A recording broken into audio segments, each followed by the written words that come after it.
Mas a igreja fez sábado para você? Primeiro, antes de tudo, quero dizer que é um privilégio estar aqui com você na igreja de Santa Clara, isso mesmo? Como muitos já falaram, o irmão Gilmar foi o último, eu me chamo Samuel. E de uma forma especial eu quero dizer que é um tremendo prazer estar aqui com você. Nessa semana nós teremos uma oportunidade especial do estudo da Bíblia com o encontro com Deus. Hoje é dia 20, correto? E até o dia 27 dessa semana nós estaremos meditando sobre esse tema aqui, ó, que você pode ver. A verdade revelada. Mas que verdade é essa? Olha, eu vou te falar uma coisa. Eu não vou te falar. Sabe quem vai falar? A palavra do Senhor. Amém? E eu te convido de uma forma especial, você, meu irmão, que está aqui na igreja, e você que nos acompanha também nas redes sociais, no Facebook e nas demais redes. Você é nosso convidado para juntos entoarmos e adorarmos ao Senhor. Agora eu te convido para ficar de pé. Nós vamos entoar um hino que fala sobre uma das nossas maiores esperanças.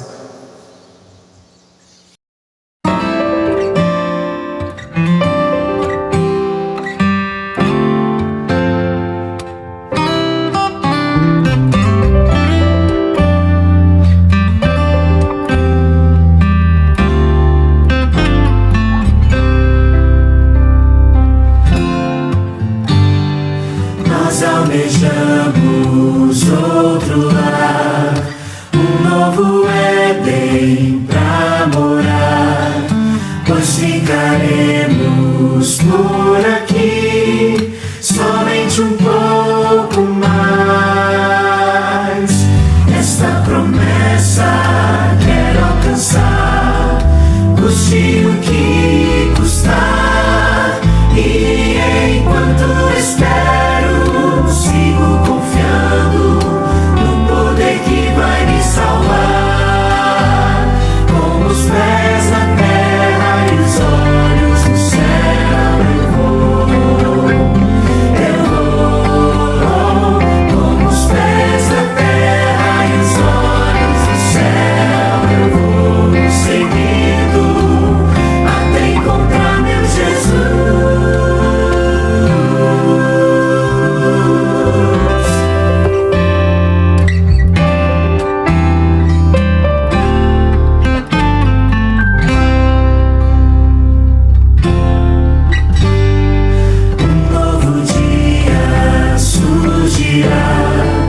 Quando Jesus aqui voltar, todo o pranto findará, só alegria haverá. Não mais tristeza, não mais a dor, lá reinará o amor. Finalmente verei e adorarei o meu Rei e meu Salvador. Com os pés na terra e os olhos no céu, eu vou. Com os pés na terra e os olhos no céu, eu vou seguindo até encontrar meu Jesus.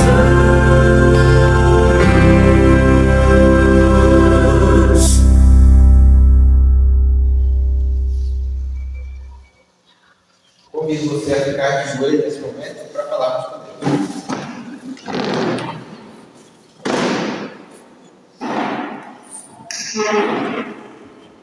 Nosso amado Pai, nosso Deus, nosso Criador, obrigado, Senhor, por mais um dia, mais um sábado estar na tua casa. Amém. Obrigado pela vida desse teu filho que veio aqui te buscar, Senhor. Eu não sei o que tem passado na mente dessa mãe, desse filho, desse Senhor mais experiente, mas pedimos, Senhor, e clamamos pelo batismo do teu Espírito Santo. Amém. Em nome de Jesus, Senhor, entregamos nossas vidas a ti. Em nome de Jesus oramos. Amém. Amém.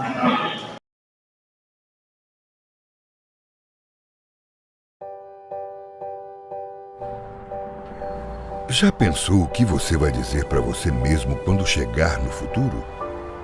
Será que vai gostar do resultado da vida que planejou? Será que vai ficar feliz com o que conquistou? A vida é feita de escolhas, e elas podem determinar como vai ser o seu amanhã. Por isso, é tão importante pensar em tudo que faz. Um caminho errado pode levar você a um destino obscuro, e muitas vezes, sem volta. E nessa caminhada, cada escolha importa. É preciso saber escolher a profissão certa, os amigos certos. É preciso saber quem serão seus mestres, os seus mentores e, claro, quem vai dividir a vida com você o tempo todo. Alguma vez você já traçou os seus objetivos, as suas metas, os seus sonhos? Esteja preparado para o acerto final com você mesmo. Esteja pronto para se olhar no espelho e dizer: eu venci. Caso contrário, terá que se contentar com o futuro que o destino escolheu para você. Não se deixe levar pela sorte ou pela simples intuição do que pode dar certo. Faça dar certo. Não deixe que as suas escolhas coloquem pontos onde deveriam ter apenas vírgulas. Ninguém pode cobrar mais de você do que você mesmo. É você o grande chefe da sua vida, do seu futuro. Portanto, é quem sabe quando deve melhorar ou fazer um upgrade. Se demita da mesmice, da preguiça, da má vontade, dos erros. Se valorize, se elogie, se critique. Faça isso, ou alguém irá fazer por você. A sua imagem amanhã é o que você fez ontem. E lembre-se, cada ruga criada ao longo da sua vida pode significar uma conquista ou uma derrota. Mas isso só você pode escolher. Você já parou para pensar o que será de você no dia de amanhã? Você já parou para pensar o que será do seu futuro? Eu brinco comigo mesmo às vezes, eu me pego refletindo na vida. E eu pergunto para Deus: Senhor, o que o Senhor quer de mim? Hoje o nosso tema, meus irmãos, nosso tema inicial vai ser um pouco sobre o futuro, mas não numa visão, obrigado, meu irmão, não numa visão humana, não numa visão terrena, mas nós vamos ver o que a Bíblia diz sobre o nosso futuro. Vai dar certo ali, meu irmão? Hoje nossa dinâmica vai ser através dos slides.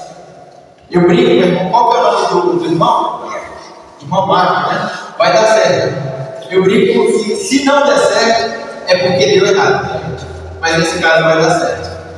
Hoje o nosso tema é sobre a Cidade Santa. A Cidade Santa. Só vamos ver se vai dar certo ali. Vai dar certo. Abra sua Bíblia no livro de Apocalipse, capítulo 1. Apocalipse, capítulo 1. Nós vamos ler do versículo 1 até o capítulo 13, até o versículo 12.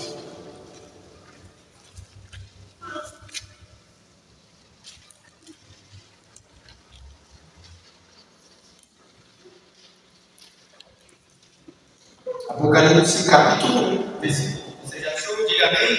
Amém. Diz assim: revelação de Jesus Cristo, que Deus lhe deu para mostrar aos seus servos as coisas que em breve devem acontecer, e que ele, enviando por intermédio de seu anjo, notificou ao seu servo João, o qual atestou a palavra de Deus e o testemunho de Jesus Cristo quanto a tudo que viu. Então, de uma forma inicial, nós vamos falar sobre o futuro, mas não o futuro que o seu pai tem, mas o futuro que Deus tem guardado para mim e para você. Quando nós vamos para o livro de Apocalipse, meu amado irmão, nós temos aqui um título, um autor e um assunto. Qual que é o título? Você já se perguntou o que significa Apocalipse? Quantos de vocês sabem o que significa a palavra Apocalipse? Revelação de Jesus Cristo interior. Então, nós, de cara, nós já temos um título, que é revelação. E quem é o autor? Revelação de quem?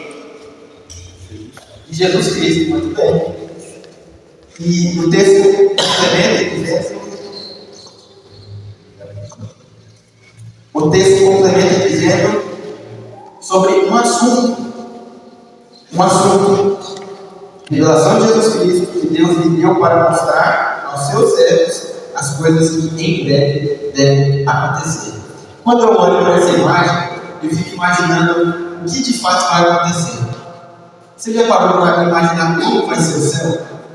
Imagina aí, para um pouco, reflita, pense, como que vai ser o céu. A maior esperança do cristianismo e a maior esperança da vida do cristão é aquilo que ainda é aguarda, que é o breve retorno de Jesus, de uma forma especial, o céu, a nossa futura morada. Mas o livro de Apocalipse começa falando para nós, isso é muito importante, um título, um autor e uma mensagem. E a mensagem, meus amados irmãos, é as coisas que em breve devem acontecer. E deixa eu te perguntar uma coisa. Nós já aprendemos que isso é muito importante que você entenda. Apocalipse começa falando sobre a revelação de Jesus Cristo. E o assunto geral e as coisas que devem acontecer. Mas tudo isso é para quê? Segundo o capítulo, segundo o versículo 1. Vou repetir.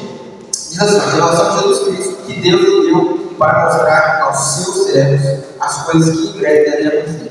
Então, aqueles que vão entender sobre as coisas que vão acontecer só são os servos de Deus. E deixa eu te perguntar nessa manhã: você é servo de Deus? Amém? Amém? Vou perguntar mais uma vez: você é servo de Deus? Amém. Deus seja louvado por isso. Mas será que realmente nós somos servos de Deus? E isso é muito importante que você tenha essa certeza na sua mente e no seu coração, porque só assim você vai compreender as coisas que vão acontecer. Então, muitos têm uma noção errada do Apocalipse. Muitos olham o Apocalipse com um olhar temeroso, com um olhar de dúvida, não entendem o que está acontecendo.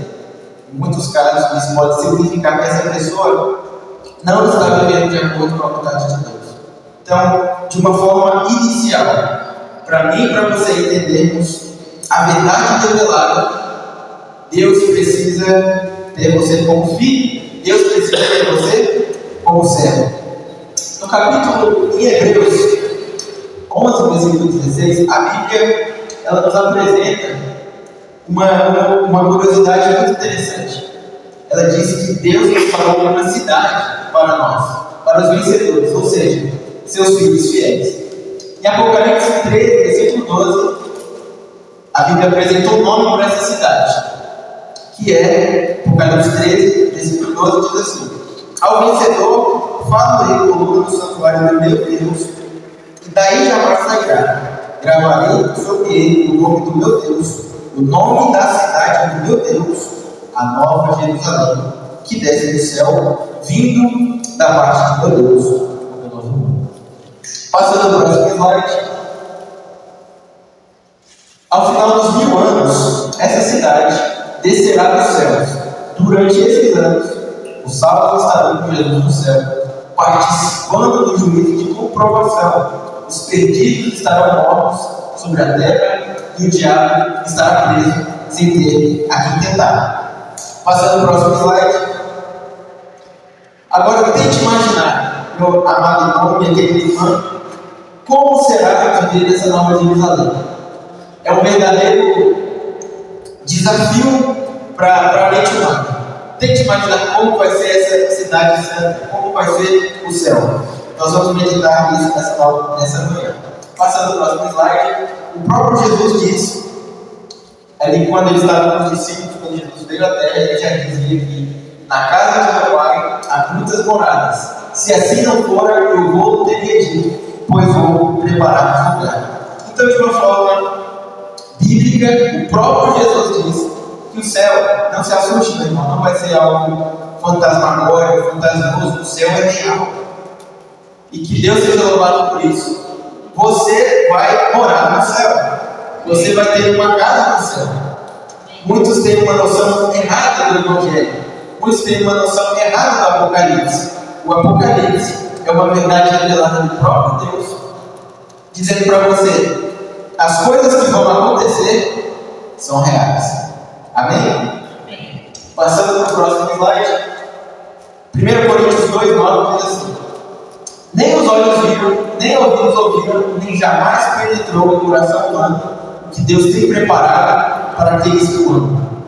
É meio, de uma ótica humana, é meio confuso, é meio duvidoso. Você pensa, como assim? Como eu entender algo que vai acontecer? Como eu entender o céu, a cidade santa, se nenhum olho viu, se nenhum ouvido jamais escutou, se nenhum coração conhece ou sofre esse tipo de coisa? Pausando um pouco todas essas dúvidas, todos esses questionamentos, a própria Bíblia diz: tudo isso Deus tem preparado para nós. Então, como você pode entender o que te aguarda? Como você pode entender como vai ser o céu? Não se preocupe, não gaste com os fatos, evite dor de cabeça. O próprio Jesus se revela. Sabe por que muitas pessoas não conhecem a Bíblia? Sabe por que muitas pessoas não conhecem o Apocalipse? Sabe por que muitas pessoas ainda têm uma visão errada do céu? Porque elas não entenderam que quem revela tudo isso é Deus. Então, tem muitos de nós que estamos na igreja, que até lemos a Bíblia, mas nós, com o nosso próprio esforço, tentamos resolver o texto, tentamos entender o que a Bíblia diz, mas o próprio Deus, Ele revela. E a Bíblia fala em Apocalipse 21:16 um pouco de como vai ser a cidade santa. Como eu disse, o Apocalipse é real. E Apocalipse 21:16, a Bíblia diz assim, Apocalipse capítulo 21, versículo 16. Como será a nova cidade santa? Diz assim: a cidade é quadrangular, de comprimento e largura iguais, e mediu a cidade com a vara até 12 mil estádios. O seu comprimento, largura e altura são iguais. Então a Bíblia já começa falando as medidas da cidade santa. As medidas, se você fosse trazer para uma ótica humana, é como se fosse 12 mil estádios de futebol. Quantos aqui gostam de futebol? Você que é o irmão? Ninguém gosta de futebol aqui? Rapaz, essa igreja, gostei. Cada um tem sua característica. Lá em Brasília, de onde eu tenho, meus irmãos, lá nós temos um estádio. Não tem muitos jogos lá, mas de vez em quando a seleção brasileira vai lá, a gente só fica observando. Mas é um ponto turístico muito interessante, porque a gente passa assim na BR e engraçado que as coisas, as árvores pequenas, ali, detalhes pequenos, e de repente você vê a imensidão do estádio. Lá eles se chamam Mané Garrincha. Então, a cidade santa, onde você vai morar, onde você vai pisar, ela é real. A Bíblia compara como se fosse tivesse um comprimento de 12 mil estádios, com cada estádio igual aproximadamente 180 metros. Isso corresponderia a mais de 2.160 quilômetros de extensão. Passando para o próximo, diz assim: nela nunca jamais penetrará coisa alguma contaminada, nem que pratique abominação e mentira, mas somente os inscritos no livro da vida do Cordeiro. A Bíblia, ela menciona sobre o livro da vida também. Ela fala como vai ser a cidade santa, fala que você vai morar nela, é algo real, fala as medidas dela e fala também quem são as pessoas que estarão lá. São as pessoas, somente aqueles que estão inscritos no livro da vida. Eu fico tentando imaginar, na minha meditação, como é esse livro da vida. Tenta imaginar um pouquinho aí como que é o livro da vida. Nós somos muito limitados, não chegam a falar que no juízo final, quando Jesus voltar, quando a gente estiver analisando todos os casos, é como se fosse aparecer um telão ali, um telão onde toda a sua vida que não se engane toda a sua vida, seus defeitos, seus pecados, aqueles que as pessoas viram, aqueles que as pessoas não viram, tudo ali vai ser analisado. Muitos dizem que é como se fosse um telão. Eu não sei, você vai descobrir. Outros falam que é como se fosse um livro mesmo. Mas a verdade é que a Bíblia usa o livro da vida para dizer quem é o tipo de pessoa que estará no céu. E ela, passando para o próximo slide, diz assim: por isso nem todas as pessoas poderão entrar nessa cidade. A Bíblia nos diz que, e se alguém não foi achado escrito no livro da vida, esse foi lançado no lago de fogo.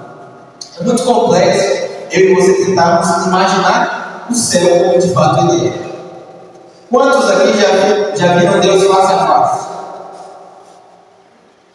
Quantos aqui já tiveram uma visão, assim como o João, e viram as ruas de ouro? Quantos já viram realmente como eram as palmadas dele? Você já viu? Eu também não vi. Mas a Bíblia revela como será mesmo as pessoas. Como será aquela realidade. E para tentar compreender um pouco, por isso que é importante você entender que, para entender as verdades que nos esperam, para entender um pouco do céu, meu amigo, com a sua própria mentalidade, com o seu próprio esforço, não é possível. Com o meu próprio esforço, eu não consigo. Por isso, é Deus que revela. E a Bíblia diz um pouco sobre quem são as pessoas que estarão lá. Ou melhor, quem é o tipo de pessoa que não vai estar. Passando o próximo, ela apresenta algumas características. Ela faz uma distinção entre um grupo de salvos e perdidos. Tente imaginar que você fosse um indígena. Tudo ok? Aqui eu não conheço muito bem a região, mas aqui tem alguma tribo indígena, né? Tem? Tem algum nome? Não sei se você não sabe. Caiganhos. Caiganhos? Caiganhos. Imagina que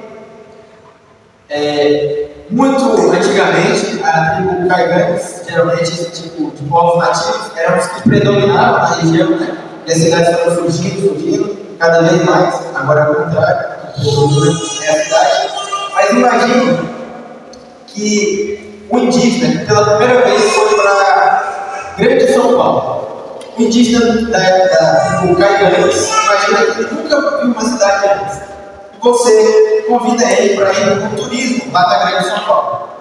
E chegando lá na Grande São Paulo, esse indígena ele vai se deparar com muitas coisas. Dentre elas, os grandes metrôs. Você já andou de metrô alguma vez na vida? Imagina como seria para um indígena, uma pessoa que nunca visitou uma cidade antes, descrever essa cidade. Tem um teólogo que ele brinca que seria como, ao tentar descrever o metrô, ele escreveria como, na linguagem dele, né, como grandes minhocas com rodas andando assim. É claro que é só uma ilustração, mas para você entender um pouco de como entender o Apocalipse. Quando nós vamos tentar entender um pouco de quem são as pessoas que vão estar lá, como realmente é, nós somos um indígena, entenda o que eu estou falando, uma pessoa que nunca antes visitou uma cidade. Então tudo isso ainda não é palpável para a gente, nós nunca vislumbramos isso, mas a Bíblia, dentro da sua limitação humana, ainda Deus revela para João ali algumas cenas. Então tem algumas linguagens que a princípio você não vai entender, mas é João tentando traduzir um pouco da complexidade do céu para uma linguagem que eu e você possamos entender. Mas quem é o tipo de pessoas que estarão, que não estarão na cidade santa? A Bíblia apresenta algumas características dos perdidos. Apocalipse 21:8 diz assim: quanto, porém, aos covardes, aos incrédulos, aos abomináveis, aos assassinos, aos impuros, aos feiticeiros, aos idólatras e a todos os mentirosos. Começa dizendo assim: e a todos os mentirosos, a parte que lhes cabe será do lago de arde com fogo e enxofre, a saber, a segunda morte. Então, quem é o tipo de pessoa que não vai estar? São esse tipo de pessoa. João para tentar descrever um pouco de como vai ser o céu, as pessoas que lá vão habitar, ele faz um jogo interessante, para você entender o tipo de pessoa que o habitante terreno do céu lá, ele se propõe a dizer o tipo de pessoa que não vai estar lá. Talvez seria muito dificultoso ele falar como é um anjo, como você será lá, em esplendor e glória, mas ele deixa claro. Não dizer o tipo de pessoa que não vai estar lá. Os incrédulos, os covardes, os abominados, os assassinos, os impuros, os feiticeiros, os idólatras e a todos os mentirosos. Será que, de alguma forma, isso tem feito parte da minha e da sua vida? A verdade é que o Filho de Deus, ele quer estar no céu, ele já deve praticar essas coisas aqui. Então, de uma forma especial, a mentira, a incredulidade, a covardia, todas essas coisas não devem fazer parte da minha e da sua vida também. Sobre a verdadeira conversão. Isso significa que estarão perdidos todos que renunciarem ao pecado em suas três formas. De uma forma clara, é preciso escolher abandonar o mal. Passando para o próximo slide. O livro do Apocalipse também nos apresenta as características dos que serão salvos. Isso é muito importante, já caminhando na nossa parte final. Diz assim: bem-aventurados aqueles que largam as suas vestes para que tenham direito à árvore da vida e entrem na cidade pelos portões. Então, dentre os salvos, nós já aprendemos quem são aqueles que não estarão na cidade santa: os blasfemadores, abominados, mentirosos, incrédulos. Mas tentando descrever um pouco das pessoas que estarão, de como será lá, ainda com toda a limitação, mas para você entender, as pessoas que estarão lá são as pessoas que tiveram as suas vestes lavadas pelo sangue de Cristo. Outro grupo, em Apocalipse 2,7, diz assim: são estes os que vêm da grande tribulação, lavaram as suas vestiduras, exaltaram o sangue do Cordeiro. E por fim, aquele verso bastante conhecido, em Apocalipse 2,10, ali numa carta para as 7 igrejas, diz assim: ser fiel até a morte e dar-te-ei a coroa da vida. Então, as pessoas que estarão lá são aqueles que tiveram suas vestes lavadas e também foram fiéis até a morte. Você percebe que é muito mais fácil descrever o que não vai ter lá do que vai ter lá, por causa dessa limitação que nós vimos aqui. A lista é muito maior do que não vai ter do que vai ter. E quando você vai observar sobre aquilo que vai ter, aí tem aquelas linguagens simbólicas. Mas, caminhando para a parte final, João fala sobre a verdadeira conversão. Ele mesmo, João, o autor do Apocalipse, compreendia profundamente o significado de vitória. Ele mesmo chegou a Jesus, trazendo uma personalidade forte. Seus amigos o chamavam de filho do trovão, devido ao seu temperamento explosivo. Então, João, ele fala que, olha, se você é incrédulo, se você é mentiroso, se você é covarde, se você alimenta o pecado na sua vida, você não vai estar no reino dos céus. Mas ele fala isso como alguém que já vivia muito daquilo que ele estava falando. João era conhecido como filho do trovão. Uma certa vez, Jesus estava ali numa região e só foi contrariar Jesus, contrariar os discípulos, e em nome de Deus, João já queria mandar fogo dos céus para consumir aquelas pessoas. Então o temperamento de João era muito forte. Ele tinha uma vida atormentada pelo pecado, atormentada pelas coisas, mas ele mesmo disse, já numa nova caminhada, numa nova trajetória, que olha, nós precisamos ter as nossas vestes lavadas. Você deve ser fiel até a morte e assim conseguirá ir até o reino dos céus. Passando para a nossa parte final. Depois de tomar a decisão de entregar-se a Jesus, a conversão ela é representada por um símbolo. Jesus falou sobre isso com Nicodemos, os principais judeus, que foi ter um encontro com Jesus. Em verdade, te digo que se alguém não acreditou, não pode ver o reino de Deus. Amigos, é bem verdade que antes mesmo de nós chegarmos à cidade santa, antes mesmo de nós irmos até o céu, todo esse passo a passo chegar, eu e você precisamos ser convertidos. Eu te pergunto hoje, a minha e a sua vida tem sido uma vida de alguém que quer habitar no céu algum dia? João, ele enfatiza muito bem as pessoas que vão estar, as pessoas que estarão. Mas antes mesmo de tudo isso acontecer, eu e você precisamos estar salvos. O céu é morada dos salvos. Será que eu e você temos vivido de acordo com o que a Bíblia nos ensina? E depois de tomar a decisão de entregar-se a Jesus, a conversão é representada por um símbolo. A conversão, assim como a salvação, ela é representada por um símbolo. E que símbolo é esse? Ali na história de Nicodemo, nós podemos ver um pouco desse símbolo. Passando para o próximo slide. Logo em seguida, o próprio Jesus, anteriormente, ele repete essa mesma ideia. Em João 3,5, ele diz assim: em verdade, te digo, quem não nascer da água e do Espírito não pode entrar no reino dos céus. Nascer do Espírito refere-se à conversão operada por Jesus por meio do Espírito Santo.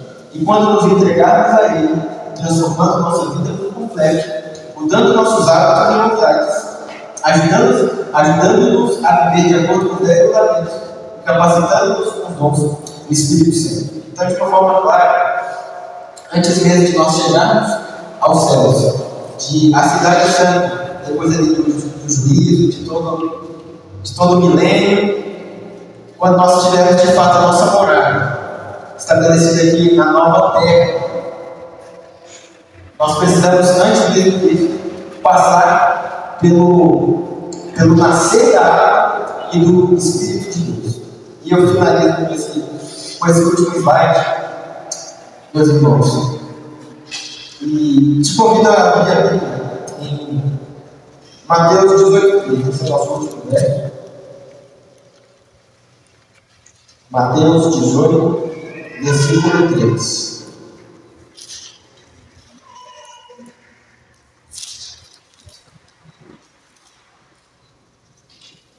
Alguém poderia ler, por favor?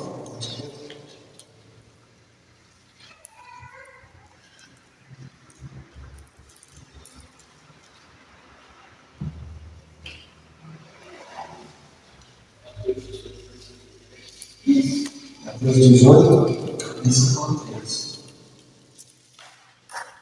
E disse: em verdade eu vos digo, se não vos converterdes, se não vos fizerdes conveniente, de modo algum entrareis no meio dos céus. Obrigado, irmão. Seja louvado. Meus amigos, eu quero terminar o sermão dessa manhã fazendo um convite para mim e para você. Nessa semana nós teremos, de uma forma especial, a semana de oração, a verdade revelada.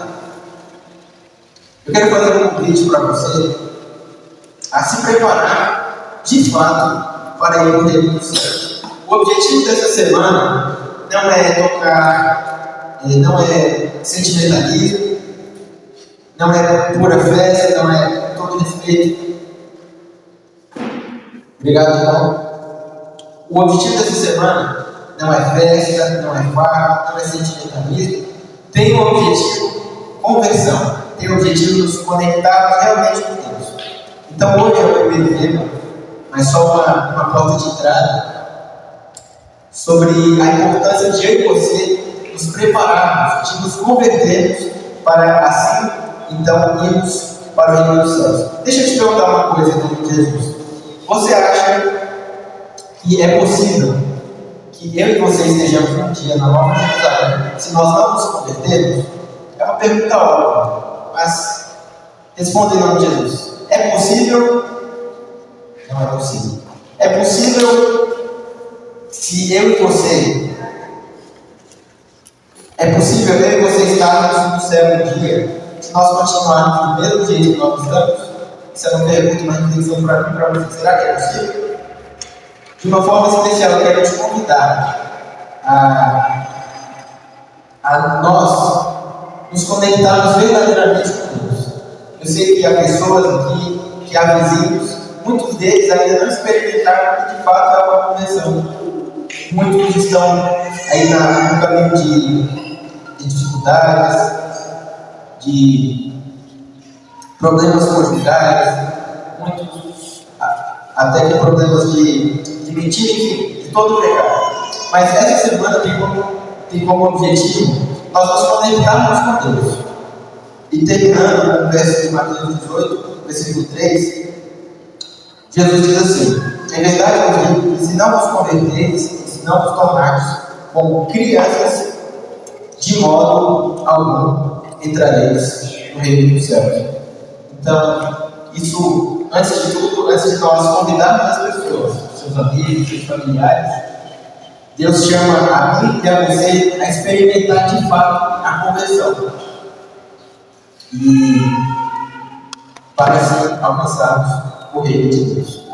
Eu convido você a ficar de pé nesse momento. Nós vamos cantar o hino Vive em mim.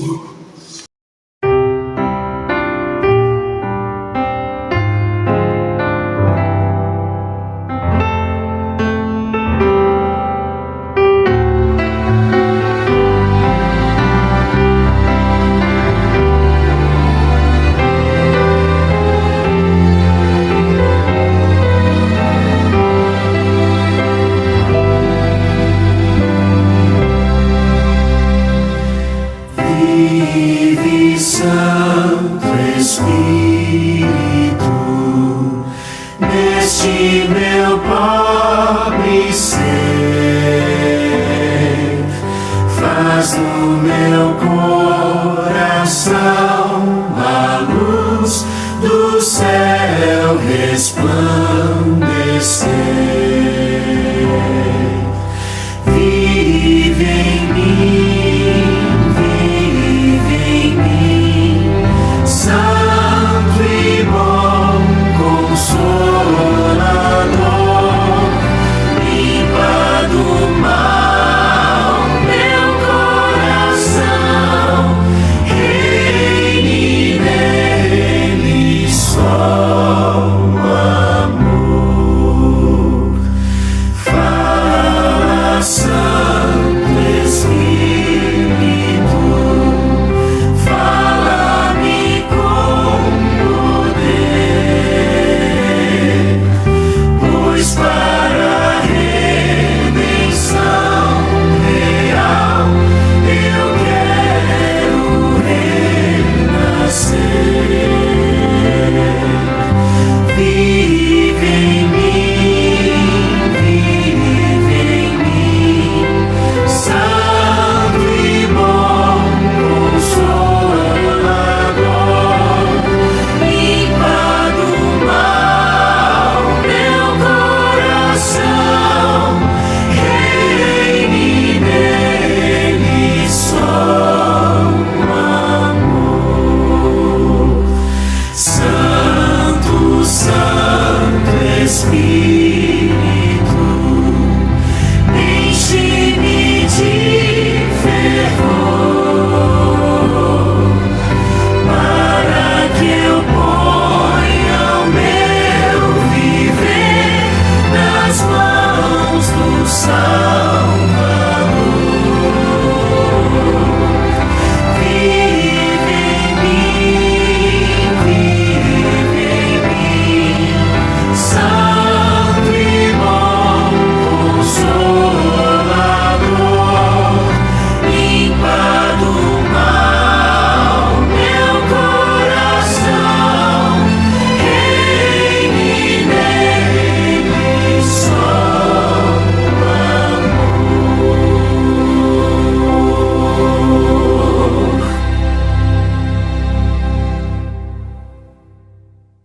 Amados, essa semana, em nome de Jesus, nós teremos o privilégio de nos reunirmos aqui.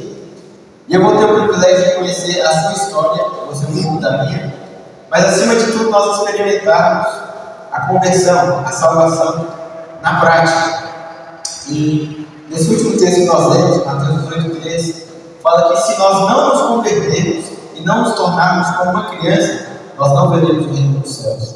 Você concorda comigo que nos dias de hoje, o mais próximo que nós temos de pureza, de dependência, ainda é uma criança? Você concorda comigo? Então, nessa semana, de uma forma especial, eu não sei o que tem passado no seu coração, não sei como tem sido sua vida, mas eu não vim aqui apelar ao seu emocional, porque senão eu seria mais um palestrante qualquer. Eu quero que na minha vida, na sua vida, nós venhamos ir além do emocional, além das emoções. Nós realmente experimentarmos a pureza do Espírito Santo, sermos lavados do Espírito Santo, sermos batizados pelo Espírito Santo e vivermos a dependência de Deus. Eu tenho certeza que você conhece alguma pessoa que talvez já faz um tempo que não vem aqui na casa do Pai. Não tenha medo de convidar, não tenha medo de apelar. O objetivo dessa semana não é nos entristecermos, não é nos envergonharmos, é justamente experimentar esse aconchego do Pai. Quantos de nós, nessa semana e nesse início de sábado, gostariam de, em nome de Jesus, experimentarmos essa etapa da salvação e dizer: Pai, eu quero ser cada vez mais puro e dependente do Senhor? Quantos de nós? Amém. Eu quero orar por você e por essa semana também. E o último pedido, pode ser? Nessa semana, nós teremos um combinado. Eu vou orar por você, pela sua família, e eu peço que você ore pela minha vida. Pode ser? Oremos então. Senhor, nosso Deus, nosso Pai, muito obrigado, Jesus, porque o Senhor é nosso Deus. Muito obrigado, Senhor, porque há muito tempo atrás, antes mesmo de nós existirmos, o Senhor já falou das coisas que haveriam de acontecer. Hoje nós temos o privilégio de já saber que Jesus Cristo morreu por nós, que Ele já preparou morada por nós, que nosso futuro, Senhor, está totalmente garantido. Basta somente nos apegarmos à Tua graça, Senhor, ao Teu poder. Entregamos de forma especial cada família que veio aqui, cada filho. Entregue, Senhor, as dificuldades que esse filho tem. Às vezes está num momento espiritual ruim, se é que podemos dizer assim. Mas o Evangelho é muito mais que as situações, Senhor. O Evangelho é muito mais que nossas emoções. Nós pedimos e clamamos que o Teu Santo Espírito se manifeste aqui nessa igreja, de forma especial na vida de cada um também. É em nome de Jesus que nós oramos. Amém. Amém. Amados irmãos, até amanhã. Amanhã nós já teremos uma nova fase aí da nossa semana. Te aguardo para você com esse convite especial. Você vai saber o que é. Também teremos grandes brindes, louvores, tudo para agradecer e louvar o nome do Senhor. Até mais, povo de Deus.